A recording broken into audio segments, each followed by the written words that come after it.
ഞാൻ ഈ പറയുന്നത് കേൾക്കുമ്പോൾ ആർക്കും വിഷമമൊന്നും തോന്നരുത്. എന്തോ അച്ഛമ്മ? അതല്ലടാ, ചന്ദ്രേട്ടൻ വന്നാലേ ചന്ദ്രേട്ടൻ ഇവിടെ അല്ല താമസിക്കുന്നത്. അയ്യോ, പിന്നെ എങ്ങോട്ടമ്മ? എടാ, അച്ഛൻ ജനിച്ചു വളർന്ന ഒരു പഴയ തറവാടില്ലേ, നിനക്കറിയാമോ അത്? ആ, ഏതായാലും അതിങ്ങനെ അടച്ചു പൂട്ടിയിടാൻ തുടങ്ങിയിട്ട് കാലങ്ങൾ കുറേയായി. പക്ഷെ അമ്മയ്ക്ക് അത് മറക്കാനൊക്കത്തില്ല. അമ്മ കല്യാണം കഴിഞ്ഞ് നിലവിളക്കുമായിട്ട് വലതുകാല് വെച്ച് കയറിയ വീടാ അത്. എൻ്റെ ചന്ദ്രേട്ടൻ്റെ വീട്, തറവാട്. ഇപ്പൊ ആരോടോ പറഞ്ഞ് വല്ലപ്പോഴൊക്കെ ഒന്ന് അടിച്ചു വാരിയൊക്കെ ഇടും, അത്രേ ഉള്ളൂ. പക്ഷെ ഇനി അത് പോരാ. ചന്ദ്രേട്ടൻ്റെ ആഗ്രഹമാണിത്, എൻ്റെ മാത്രം അഭിപ്രായമല്ല. ഞങ്ങൾ രണ്ടുപേരും കൂടെ അങ്ങോട്ട് താമസം മാറി ഈ പറഞ്ഞതുപോലെ പഴയതുപോലെ വിളക്ക് കത്തിച്ച് പ്രാർത്ഥനയും പരിവട്ടവും ഒക്കെ ആയിട്ട് എനിക്ക് എൻ്റെ ചന്ദ്രേട്ടൻ്റെ കൂടെ സുഖമായിട്ട് സന്തോഷമായിട്ട് അവിടെ കഴിയണം. അയ്യോ ഈശ്വര. അപ്പൊ അമ്മ ഇവിടെ നിന്ന് പോവാണോ? അല്ല, പോവാണോ എന്ന് ചോദിച്ചാ അങ്ങനെയല്ല മോളെ. പോവാതിരിക്കാൻ പറ്റുമോ അമ്മയ്ക്ക്? അച്ഛൻ വിളിച്ച് പറയാണ് ഇങ്ങനെയൊക്കെ വേണം, നമുക്ക് അങ്ങോട്ട് പോവാം. വേറൊന്നും കൊണ്ടല്ല, ഇനിയുള്ള കാര്യങ്ങളൊക്കെ നിങ്ങളെ അങ്ങ് ഏൽപ്പിക്കുക. അമ്മയ്ക്ക് 2 മക്കളില്ലേ, 2 മരുമക്കളില്ലേ, നിങ്ങളെല്ലാം നോക്കുക. നമുക്കെല്ലാവർക്കും ഇവിടെ താമസിച്ച പോരെ? അങ്ങനെയല്ല ഇട്ട് അമ്മ ഇവിടുന്ന് പോവാൻ സമ്മതിക്കൂല നമ്മള്. അത് മതി കൊച്ചമ്മ, നമുക്ക് എല്ലാവരും കൂടെ ഇവിടെ താമസിക്കാം. എന്റെ പൊന്നു മുത്തു, അതെങ്ങനെയാടാ നടക്കുന്നത്? ചന്ദ്രേട്ടന്റെ സ്വഭാവം നിനക്ക് അറിയൂടെ? ചന്ദ്രേട്ടൻ ആ തറവാട്ടിൽ തന്നെ താമസിക്കണം എന്നുള്ള ഒരു ആഗ്രഹമാണ് ചന്ദ്രേട്ടൻ്റെ. അതിലിപ്പോ തെറ്റു പറയാൻ പറ്റുമോ? ഞാനിപ്പോ കുറച്ചു മുമ്പേ പറഞ്ഞതാ, കല്യാണം കഴിഞ്ഞ് ഞാൻ ആദ്യം ചെന്ന് കയറുന്ന വീട് കഷ്ടം. എനിക്കിപ്പോഴും ഓർമ്മയുണ്ട്. കൈ പിടിച്ച് അകത്ത് കൊണ്ടുപോയി തറവാട്ട് വീടൊക്കെ കാണിച്ച് ഞങ്ങൾ കുറച്ചു കാലം എല്ലാ സന്തോഷവും അറിഞ്ഞ് ജീവിച്ച ഒരു സ്ഥലമല്ലേ. അവിടെ തന്നെ ഞാനുമായിട്ട് തിരിച്ചു പോകണം എന്ന് ചന്ദ്രേട്ടൻ ആഗ്രഹിച്ചാൽ എന്താ തെറ്റ്? അതനുസരിക്കേണ്ടത് ഒരു ഭാര്യ എന്നുള്ള രീതിയിൽ എൻ്റെ കടമയും കൂടാ. അത് നീ മനസ്സിലാക്ക്.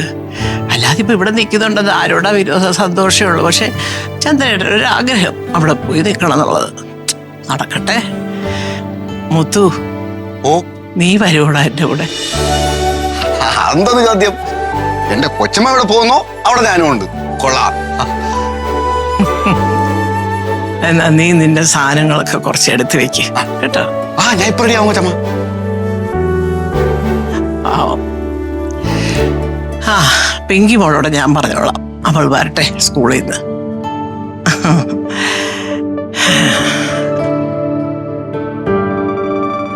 എല്ലാം നല്ലതിനാ മോനെ.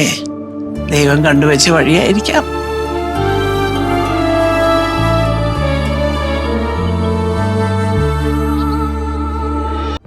അവളിത് അറിയുമ്പോ ഭയങ്കര വിഷമായിരിക്കും. അച്ഛമ്മന്ന് വെച്ചാൽ അവർക്ക് ജീവനല്ലേ. അവർ രണ്ടുപേരും ആയിരുന്നല്ലോ കൂട്ട്.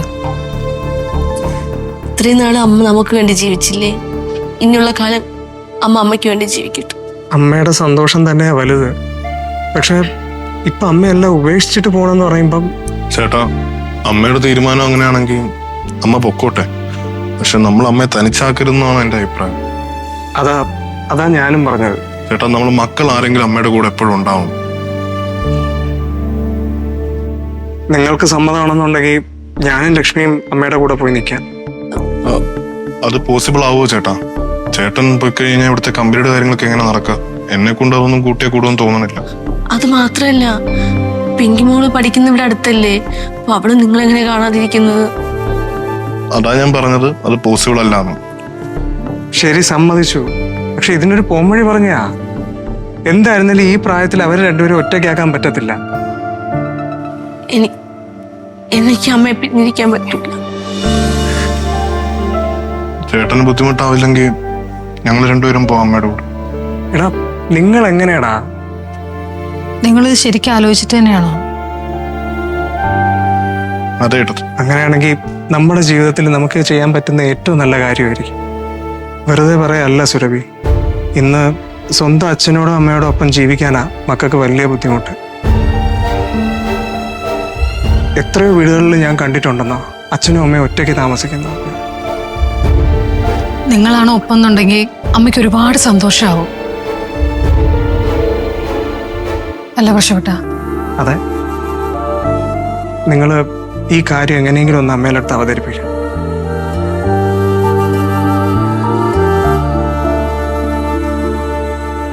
അപ്പൊ അച്ഛമ്മ ഇവിടം വിട്ട് പോവാണല്ലേ? പോണം മോളെ. അല്ല അതിനെന്താ, എൻ്റെ പൊന്നുമോക്ക് അച്ഛമ്മയെ കാണണമെന്നുണ്ടെങ്കിൽ ഒന്ന് വിളിച്ചാൽ മതി. അച്ഛമ്മയും അച്ഛനും കൂടെ കൂടി ഇങ്ങ് വരും. മോടെ കൂടെ ഇരിക്കും, കഥകളൊക്കെ പറയും. അതുപോലെ നമ്മൾ കളിക്കത്തില്ലേ? മക്കളെ, എൻ്റെ പൊന്നുമോള് മിടുക്കിയായിട്ട് പഠിക്കണം കേട്ടോ.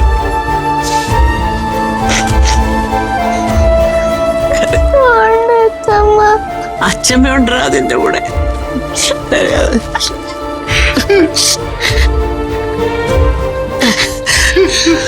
ഫ്ലവേഴ്സ് ടിവിയുടെ സ്മാർട്ട് ഷോയിൽ പങ്കെടുക്കാൻ നിങ്ങളെ ക്ഷണിക്കുന്നു. ഉടൻ തന്നെ ഈ നമ്പറിലേക്ക് വിളിക്കുക. 7593829838. ഫ്ലവേഴ്സ് സ്മാർട്ട് ഷോ ഉടൻ വരുന്നു ഫ്ലവേഴ്സ്.